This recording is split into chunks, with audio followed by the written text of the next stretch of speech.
Je suis tellement triste ce matin. Plus rien ne va dans mon couple. J'en ai assez de Nicolas, qui est toujours en train de me critiquer. Je n'en peux vraiment plus.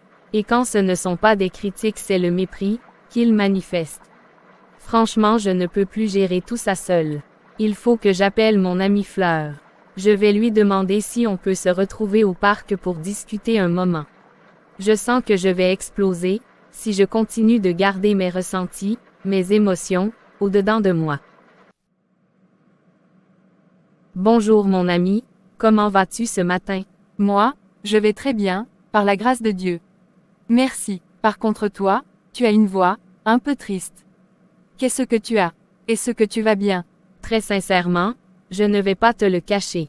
Je ne vais pas bien, ça fait un moment que je garde tout ça pour moi, mais franchement je n'en peux plus, il faut que je parle avec quelqu'un. Du coup, j'ai pensé à toi. Je voulais te demander si on pouvait se retrouver tout à l'heure au parc pour discuter un peu. Oh, bien sûr, il n'y a pas de souci. Je ne peux pas te voir, dans cette détresse et ne pas réagir. Les amis, c'est fait pour se soutenir. Ça marche, donc on se retrouve tout à l'heure. D'accord, à tout à l'heure. Et madame, tu es encore en train de perdre ton temps dès le matin comme ça. Le ménage n'est pas encore fait, mon petit déjeuner n'en parlons plus. Franchement, je ne sais même pas à quoi tu me sers dans cette maison. Donc, la dot que je suis allé payer chez tes parents, c'était pour que tu passes ton temps à dormir. Tu ne me sers à rien.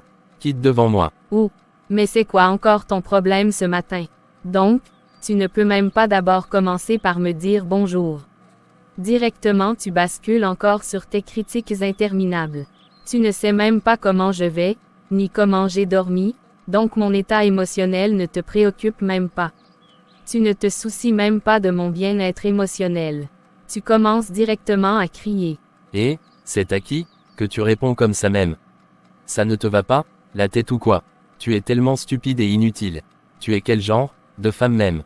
Tu n'es bonne à rien du tout, et tu ne vaux rien du tout. Essaie encore de me parler là, et tu verras de quel bois je me chauffe. C'est bon, je ne vais pas rentrer dans ton jeu. Je m'arrête là. Moi je suis en train de sortir. Je vais rencontrer mon ami Fleur au parc, pour passer un peu de temps ensemble. Je m'en fiche. Tu n'avais qu'à ne même plus revenir. Je me fiche complètement de ce que tu fais. J'ai compris, alors j'y vais. Bye.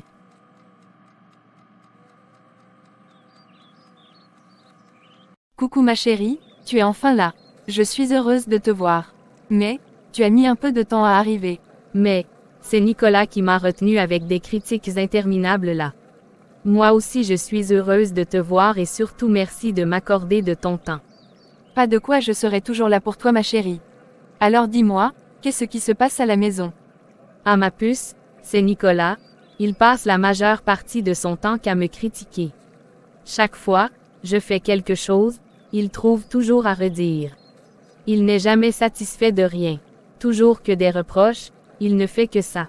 Je ne sais même plus la dernière fois qu'il m'a donné une parole positive ou même encouragée, malgré mes efforts. Il me dénigre en permanence et me rabaisse constamment, il a toujours les mots dévalorisants à mon égard. Oh, mais c'est dangereux ça. Ce n'est vraiment pas bien, pour l'harmonie et l'épanouissement de votre couple. Il faut que tu saches que, les critiques sont particulièrement destructeurs, pour le couple.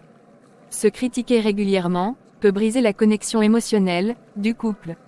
Le mépris, quant à lui est encore pire, le fait qu'il te dévalorise, et qu'il manifeste du dégoût, vis-à-vis de toi est très toxique.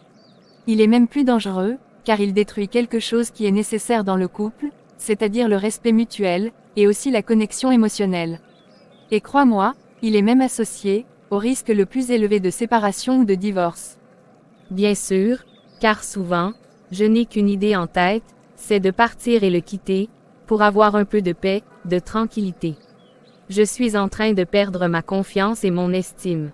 Je ne jouis plus de rien de bon dans mon couple. Alors dis-moi, comment, tu te sens exactement? Il te faut clairement, identifier tes émotions, et les reconnaître. Peu importe, qu'elles soient négatives ou positives.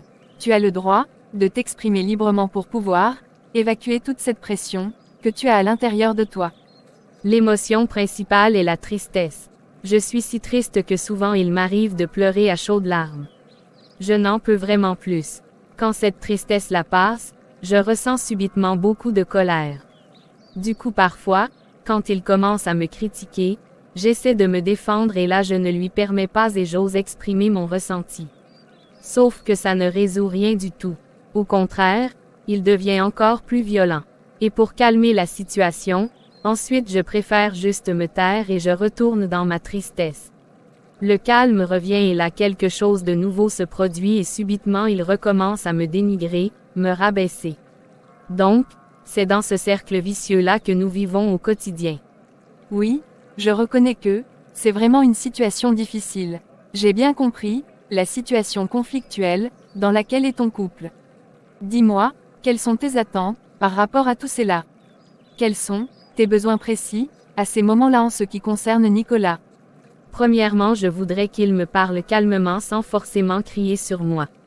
Aussi, au lieu de critiquer, il peut tout simplement me parler avec respect. Du coup, je vais mieux recevoir ce qu'il a à me dire. Je veux pouvoir aussi être libre de et autonome dans mes expressions sans qu'il fasse toujours des commentaires négatifs. Que au lieu des critiques et du mépris, qu'il apprenne à me donner aussi des paroles positives très souvent. Et qu'il m'accorde un temps d'écoute. Car il n'est jamais disposé pour discuter avec moi. Toujours occupé dans ces choses. Je veux être valorisé car crois-moi, il ne me donne pas du tout de la valeur.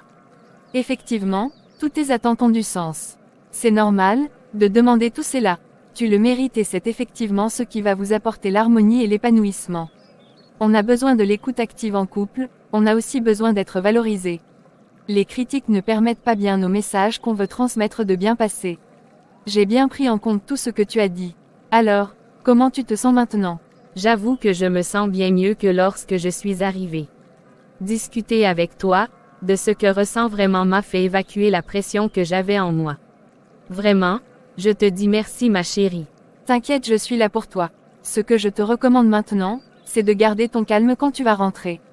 Essaie de ne pas réagir à toutes les provocations qu'il fera. Dis-lui juste à chaque fois, j'ai compris. Et s'il te prête des intentions, réponds en lui disant, c'est ton avis et je le respecte. Mets de la musique, et danse. Fais du sport, achète-toi des livres, et lis régulièrement.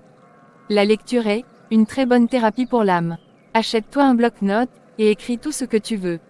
L'écriture également, est une bonne thérapie pour l'âme. En ce qui concerne Nicolas, je vais chercher à le rencontrer, parce qu'il faut aussi que je discute avec lui. Oh vraiment merci pour ton écoute et tous ces conseils. Franchement ça me fait beaucoup de bien. C'est un bonheur pour moi, si tu te sens mieux. Je veux vraiment que tu prennes soin de toi et que pour le moment tu te concentres d'abord sur toi-même, nous sommes bien d'accord. Oui, Fleur, je le ferai. Je ne vais pas te retenir plus longtemps. On va y aller. Pas de souci, on y va.